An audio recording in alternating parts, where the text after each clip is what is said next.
Uma princesa mimada, um dragão esfomeado, um príncipe melancólico e 6 irmãos amaldiçoados. Em um mundo em que magia é considerada crime, nossa querida Kiori vai sofrer muito, porque a sua voz vai ser calada e ela vai tentar de todos os meios, ainda que com uma tigela na cabeça, se comunicar com o mundo que até então ela tinha aos seus pés para poder ser ouvida. Os 6 Grows é uma fábula barra fantasia, onde conta a história de uma protagonista que não era para ter magia, mas tem. Que era para ser ouvida por ser princesa, mas é calada. Primeiro livro da autora Elizabeth Lin. Eu nunca tinha visto falar dessa autora. Fui na FENAC, tem vlog desse dia aqui, e olhei essa capa e fiquei apaixonada por ela. Mal sabia eu que isto é o primeiro livro de uma continuação e que a segunda continuação ainda não existe por aqui. Meu coração destroçado? Ok, meu coração destroçado. Mas o que a gente vai fazer, né? Li o livro, fiquei apaixonada pela história, fiquei imersa nessa história. Uma história que pra mim não é tão novidade assim, vai começar no decorrer desse vídeo, mas a autora conseguiu colocar elementos, incrementar coisas para que mesmo que você reconheça essa história, você queira continuar nela e entender o final. É uma história de tirar o fôlego do início ao fim, tem uns plots interessantíssimos que você fica, uou, como assim? E tem outros que você consegue adivinhar se você for um pouquinho mais atento.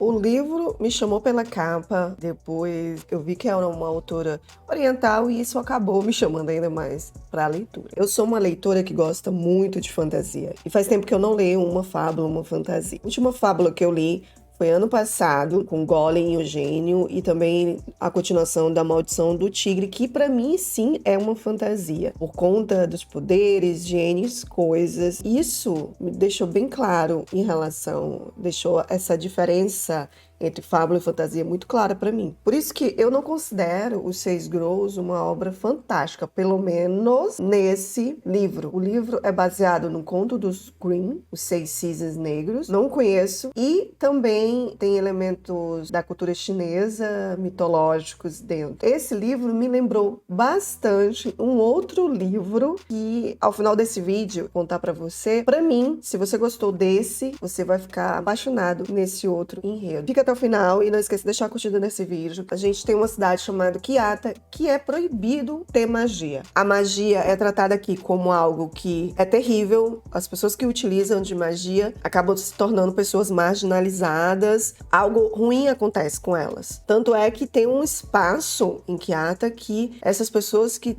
usaram magia distorcida ou fizeram coisas ruins com a magia, ou são seres que têm magia e usam de forma errada, eles se transformam em monstros e vão para esse espaço como uma espécie de prisão para esses seres ou para alguém que está utilizando esse tipo de magia distorcida. Em Kiata nós temos a Shiori, que é uma princesa que descobre que tem magia, só que esconde justamente por conta desses percalços aí na vida dela. A partir disso, Shiori é uma princesa extremamente mimada, ser a filha mais nova dentre esses 7 irmãos. Começa o livro com ela fugindo do casamento dela. O motivo real é esse desejo dela de esconder a magia que ela fez, então ela acaba tomando essa atitude. E nisso que ela foge da festa de noivado, ela quase morre e é salva o dragão, que eu vou dizer pra vocês que eu shippando, não sei se tô certa, não sei, mas tava shippando. E é um dragão com aquele jeitinho, com áreas de cinismo, que também é um príncipe no mundo dele. A gente entende no decorrer da leitura que os dragões e os humanos têm lá a sua rincha. Eu acredito que isso vai ser aprofundado mais no decorrer da leitura. Com isso tudo acontecendo, a gente conhece a madrasta da Shiori, uma pessoa que veio de forma dúbia, de forma esquisita, a se casar com o pai dela. E essa madrasta, por conta de que a Kiori descobre algo sobre ela, acaba amaldiçoando os 6 irmãos dela, e só não acontece nada com ela porque ela consegue fugir, mas sem antes receber uma maldição, que consiste em que ela não pode falar nada, ela não pode emitir um som, porque senão esses mocinhos que vocês estão vendo aqui, cada um vai morrer. A cada palavra, a cada som que ela der. Então, a Shiori consegue fugir, os irmãos estão amaldiçoados, a madrasta, a gente descobre que tem aí uma magia. Até que ponto essa madrasta é ruim de fato? A gente vai acompanhar a Shiori nessa busca dela, nesse desespero de não poder falar nada. A gente vai ler a Shiori passando por muita dificuldade e o contraste entre o que ela era de uma princesa que tinha tudo às suas mãos, as suas vontades sempre sendo feitas. Agora há uma Shiori que tá perdida, desesperada atrás dos irmãos, e a gente vai ter uma grata surpresa, porque ela vai tendo um amadurecimento durante o percurso dessa busca de como acabar essa maldição e resolver isso. Enquanto a gente vai acompanhando essas desventuras em séries da Shiori, né, até descobrir como resolver essa maldição, a gente vai conhecendo personagens muito engraçados que se destacam pela sua forma de interação. Eu adorei um Grow em específico aqui, que não é nenhum irmão dela, mas foi um Grow que Shiori criou com a sua magia. E é engraçado os diálogos desse Grow com ela e o próprio dragão em si, da mitologia asiática. É interessantíssimo o humor, a forma como eles se colocam, e isso dá um gostinho, sabe? Um acalento para como vai ser esse percurso da Shiori. Outro personagem que eu gostei foi o próprio noivo da Shiori, né? A forma ilibada dele. Embora o dragão que é amigo da Shiori, ele é um príncipe. Só que, sim, quando ele conversa com a Shiori, ele se transforma em humano. Então, a gente já vê ali uma metamorfose. E é engraçado que, quando eu vi a interação dos dois, eu shippei pacas. Mas daí, quando eu conheci o noivo dela, eu também fiquei muito... Gente, será um trio? Não sei. Até porque eu descobri que temos continuação, não é? A minha ideia não era comprar sagas, porque eu tô muito na vibe de querer livros únicos. Meu coração despedaçou quando eu descobri que temos ainda aí mais uma continuação, e esse livro da continuação não chegou ainda em Portugal. Entretanto, o que acontece no início do livro vai ser resolvido nesse livro. Temos gancho para um outro. E é por isso que eu não sei, na verdade, eu lembro da última vez que eu shippei errado, uma fantasia aí, que eu shippei errado, depois eu descobri que no segundo era o outro personagem. Então, para não termos esse problema, eu não refriei as minhas expectativas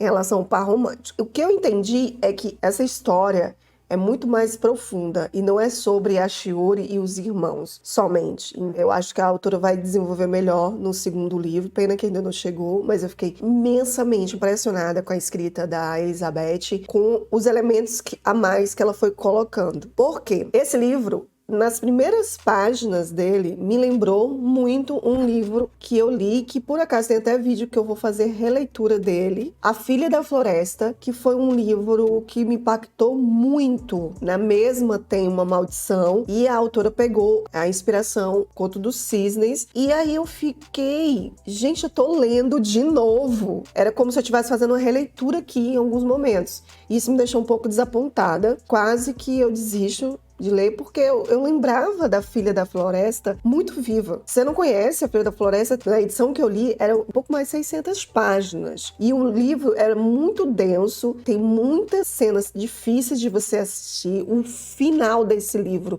é lindo. Eu lembro que eu virei à noite lendo. E eu tava querendo saber como é que eu ia me sentir agora, né? Essa idade um pouco mais madura. Só que quando eu comecei a ler este aqui, querido leitor, quando eu comecei a ler, lembrei de tudo, do que ia acontecer. Tanto é, tinha cenas aqui, queria ver que se ela ia colocar.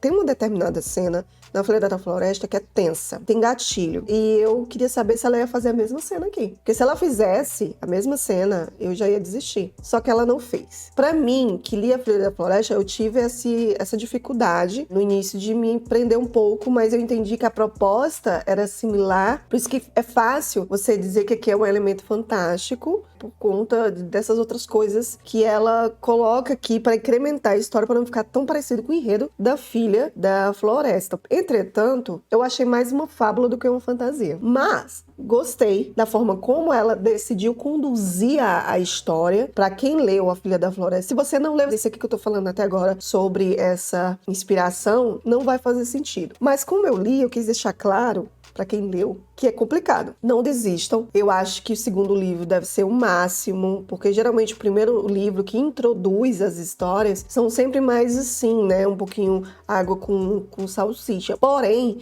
eu gostei muito da forma como ela conduziu, fazendo com que você, quando estava em ambientes, né, os cenários, a descrição, você se sentia realmente naquele lugar. O fluxo de leitura aqui ser muito agradável para você. Você consegue fazer muito rápido essa leitura. Eu amei essa capa aqui de Portugal. E eu não sabia desse livro, não vi ninguém falando sobre ele, mas eu adorei. E acho que para quem tá começando, né, nesse mundo de fábulas, de fantasia / aventura, é uma excelente pedida. Eu vi que muita gente gostou desse livro. Tem ele aí no Brasil, com outra capa. Que aí, nesse caso, eu acho que é uma capa que foi feita, e é isso que eu tava analisando. Essa capa aqui, ela pega um público mais amplo. Eu, por exemplo, comprei porque eu achei a capa lindíssima, a composição. A capa brasileira, ela já pega um público focado em fantasia. Os leitores de fantasia, ao ver essa capa, vão ficar... Mas eu, sinceramente, essa aqui me agradou mais. As duas são bonitas, propostas diferentes. E esse livro tá aqui sendo lançado pela Desrotina. E o trabalho do livro também muito bem feito. Então, olha, o mapa. Eu me encontro expectante para o segundo livro, porque no final, mesmo a resolução do conflito inicial tendo sido resolvida nesse livro, nós vamos continuar seguindo a Shiori em uma viagem, e eu quero saber o que é que vai acontecer com ela, com esses dois príncipes, cada um de um reino diferente, que desafios vão acontecer com ela, e eu queria muito que esse segundo livro fosse lançado logo. Desrotine minha vida e traga este livro logo aqui pra gente poder saciar a curiosidade, porque eu estou. E eu espero que vocês mantenham a capa, mantenham uma concordância com as capas, por favor. E saber que uma série que eu tô colecionando não tem as capas iguais. Isso é uma derrota para um leitor que gosta das suas estantes organizadinhas, não é mesmo? Eu espero que você tenha gostado desse vídeo. Se você gostou, não esquece de deixar um gostei aqui embaixo. Conta aqui pra mim se você já conhecia esse livro, se você gosta desse gênero de fantasia, fábula. Espera aí, não acabou ainda não. Eu vou deixar aqui, ó, um vídeo que eu tenho certeza que você vai gostar. Vamos continuar a conversa aqui, eu tô aqui te esperando, hein? Clica, clica.